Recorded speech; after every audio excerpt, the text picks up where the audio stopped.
guys, Bob Strakele with Slipknot here, hanging out with the Gainlab boys. Gonna show you what I got going on in my rig as far as front of house system for Slipknot and all the good Gainlab toys I'm using. I guess we'll start with the desk. I'm using a Yamaha PM5 now, so switched it up a few months ago. Really loving it. I'm using pretty much almost everything Gainlab makes. Starting with the governor. It's a dual slope optical compressor, so you can kind of gently squeeze and then use the second threshold to control peaks. It seems like it's a much faster response. I'm not digging into the second slope too much. This is on my mix bus. I'm in soft mode. I'm in the full tube boost mode, which adds quite a lot of harmonic content.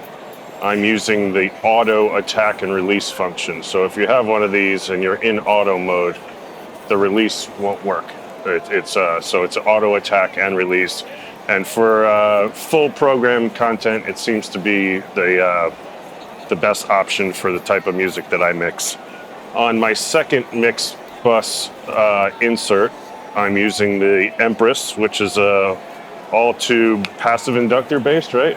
And I'm doing a bit of a boost and cut, so you can sort of do the Pultec thing, but it's not a clone by any means. It's a very different sound.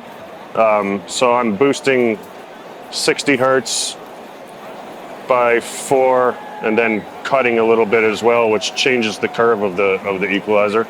I'm boosting a bit at about 1K, which is pushing my guitars forward and giving me a little bit more vocal intelligibility, all that mid-range stuff that can get kind of cluttered. And then putting put a glass over the top, so boosting 12K by 3, and it just kind of puts a nice polish over the top. Moving down the rack, I'm using the Gainlab Dictator, which is a very mute compressor. I'm using this on everything that's sample or electronics based. With this band, things can kind of tend to jump out quite a lot, and I've honestly never found a compressor that could manage it as well as this does. You don't hear it clamp down. A very mute compressor, especially this one, is very gentle. It's not a smash box. It just does the job of keeping things level in a very natural and harmonic way. You don't hear it hit a knee. You don't get that thwacky kind of sound. For all my electronics, it's been the best option for me. Moving to this side of the rack, a bunch of West Audio Mimuses, which is kind of their 1176 style in a 500 series rack. I love it. A lot of bang for your buck, and it's, I got 3 units. Each guy's got a couple mics. They're all grouped, and so I got one per guy for background vocals. Moving to my brand new toy here, which is insane, the Gainlab Wizard. It's a saturation device. Set your input to kind of start driving the device. It's got a 3-band EQ. Low end and high end are shelving. Mid band is a bell curve. You can set the low for 60 or 120. The mid is 300, 800, or 1500 hertz. So this is on my guitar bus.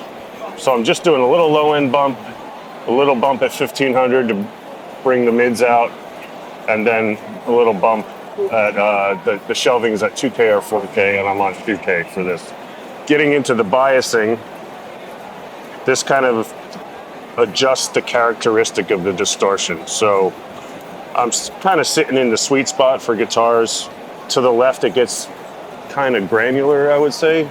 It's more suited for synths and things where you want to kind of do some more sound design sort of stuff.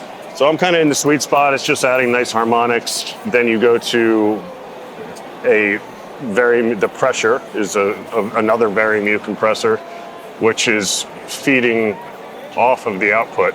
So you can sort of get a sound doing this, but as you adjust the output level, it feeds back into the very mute.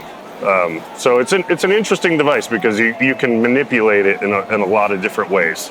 It's not a traditional like set it and forget it type of device. So depending on how you drive it, you can create really cool sounds. So that's on my guitar bus, and it's just adding some girth to everything. And I'm loving it. I've only had it for 2 shows now, but it's killer. Then we got a 2500 on drums and a Compex on drums for my parallel kind of smash sound. And then that's pretty much it. All this is record stuff and PA drive. Yeah, that's pretty much the whole rig. I've been touring with Gainlab for many, many years. It's extremely roadworthy. I've literally had no problems. I can't say enough good stuff about the company, really. They're a small company that's doing great and making killer gear. So give it a shot.